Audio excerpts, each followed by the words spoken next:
You are listening to the Marc Guzman podcast experience.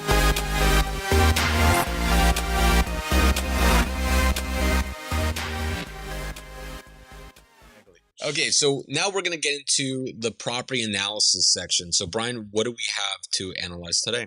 Well, this particular property, and I'm not giving it necessarily a thumbs up or a thumbs down, is one of my clients had reached out and asked me what I thought of the Stockton area, and specifically they asked about this particular 11-unit building in the city of Ceres, and it's an 11-unit building, and as you can see from the pictures, it's not the typical apartment complex that you would see in the Bay Area where you can distinctly look at it and see that it's an apartment.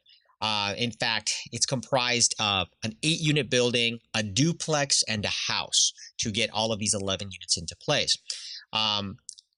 The overall age of the property, or the year that it was built, says that it was built in 1920, whereas I think that's kind of questionable as to when all the structures were built there. But regardless, when you're looking at it from just a unit standpoint and what the current markets are, and the main reason they were asking about, hey, what about Stockton or Ceres area, is because of the high prices of property in the Bay Area. So Stockton right now is a big hype because I've had quite a few clients reach out to me and ask me for my opinion on Stockton. Yeah, no, in fact, there are properties in Stockton that fit the bill of the typical apartment complex, right? However, this particular property in the city of Ceres, it, in my opinion, didn't really fit that bill because you got an 8-plex next to a duplex, next to a house. And as you can see from the aerial plot map, that this property itself sits on various parcels. It looks like it's a total of 3 parcels and on 2 different streets, right? But regardless, let's look at it just from the income standpoint. And all the incomes here I haven't completely verified yet. I'm still actually waiting for some quick feedback from the agent. But based on the income that I was looking up on my local CoStar, the current monthly rents total up to about $9,900 a month, right? Now, taking that, if that is in fact the case, $9,900 a month, and running it with the new taxes, utilities, and things of this nature, I'm running it at about 41.65% expenses. It runs at the price point that it's asking right now of $1,200,000. Now, when I looked at this, I was like, wow, Stockton has actually gone up a lot in value from what I recall back 10, 15 years ago. And in fact, but even then, when you divide that number by the 11 units, you're still at that price point of about $109,000 a door, as opposed to what you're seeing in the Bay Area, which is about $250,000 per unit per door. And when you run it at these numbers, you're looking at roughly a 5.49% cap rate, taking it from its existing income and just subtracting out the general expenses that would be associated with it. When I ran the market rents in the area, I couldn't really determine whether or not there was a huge jump in the value. The average rents were about $900 per unit, and what the market could bear would be roughly around $1,200.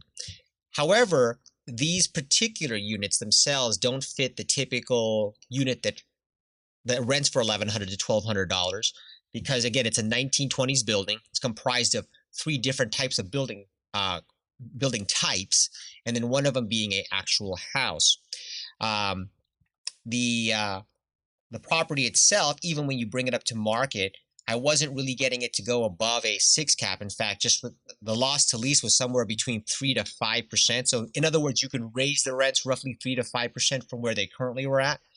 And if that were the case, then you're beginning to approach the 6, but you're not really, you're still below 5.76. The other part of this, and this was the big thing that I had to really focus in on, is when you're looking at a property that's 1920 build and something that it's not homogeneous, where you can clearly look at it and it's cookie cutter 12 2-bedroom 1 baths or 11 2-bedroom 1 baths. It's comprised of various ground floor structures on several lots, is that your maintenance costs go up considerably, and then also your capital improvement costs are also kind of more erratic. So whereas here I was using a conservative $250 per unit per door, roughly saving $2,750 a year as part of my capital reserves.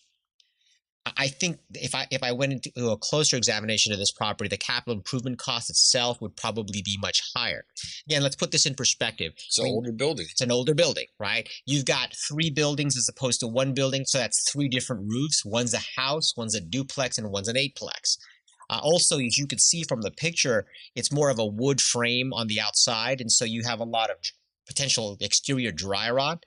So I mean, my first take on the property is it's kind of a pass. If I were going to, if my client were going to ask me, it's certainly worth a look and, go out there and take a look at the property, request additional reports, if any, that the agent might have. Now to confirm, these are separate buildings that are not attached to each other, correct? Well, correct. It's three different buildings that comprise this eightplex, which isn't necessarily a bad thing, right? Yeah, the reason why I asked that is because this is something that, because we manage several buildings or several complexes that are made up of multiple buildings. The one problem that people really run into with these buildings is that you have water lines, for example, running to each of these buildings. And it's not just one main line running through Right. everything. It Well, depends I on how think it was built. I think it's even worse than that. Like case in point, we manage a 90-unit building, and it's comprised of several buildings of which have, large multiple units within them. Now, those water lines are much more up to date, and they would fit your more the description you're looking for a 90-unit building. Whereas this particular building, from an aerial view, you can kind of see that there's a whole lot of like dirt. There's not necessarily all cemented areas, and so the water lines or the sewer lateral going to one building is probably a different age from another one, and they're not interconnected. And since 1920, you have sometimes you may not know what was replaced, what was repaired on, and it's not that easy. And so sometimes if something happens to one line, you got to fix it, and that could range anywhere from 4 to 8 grand. And then if something happens to a different line, well, that's another 4 to 8 grand. And so when you're buying a building like this, including you have to consider the age and you have to consider the building makeup Right. because you really have to calculate those capital improvements into your analysis.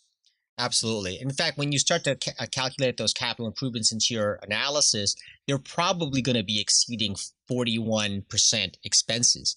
Um, Again, just looking at the building from afar. And again, when you're an investor, you don't go in like you would be house buying, where you look at the insides of all these different places. You look at the numbers, the way that it flows first, and then you make offers subject to inspection. Now, when you get them in a contract, you're going to go ahead and spend some dollars for actual inspections like termite or roof or property inspections to look at the pipes or the electrical wiring, making sure it's not knob and tube and things of this nature. And again, this is really important, especially as California goes, further in time, towards the future of electrification and modernizing all of our power needs and things of this nature. To me, the building just looked like you'd have to get three different reports because the buildings themselves that sit on the structure do not appear to have been all built at the same time. It looks like they were more aggregated. They were all different properties at one time. The owner bought them and at different various times, and basically is assembling their parcels and selling them as one unit. Very interesting. So, what's the outlook for this property? I mean, is this something that I think you just said it would be a pass on this, right?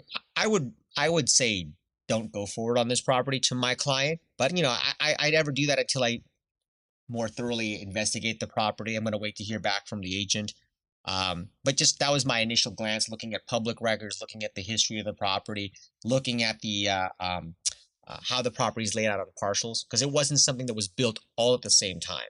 It looks like they were built at different times. You're basically buying three different properties, but they're being aggregated into one price. You know, one of the best tools to use is Google Earth.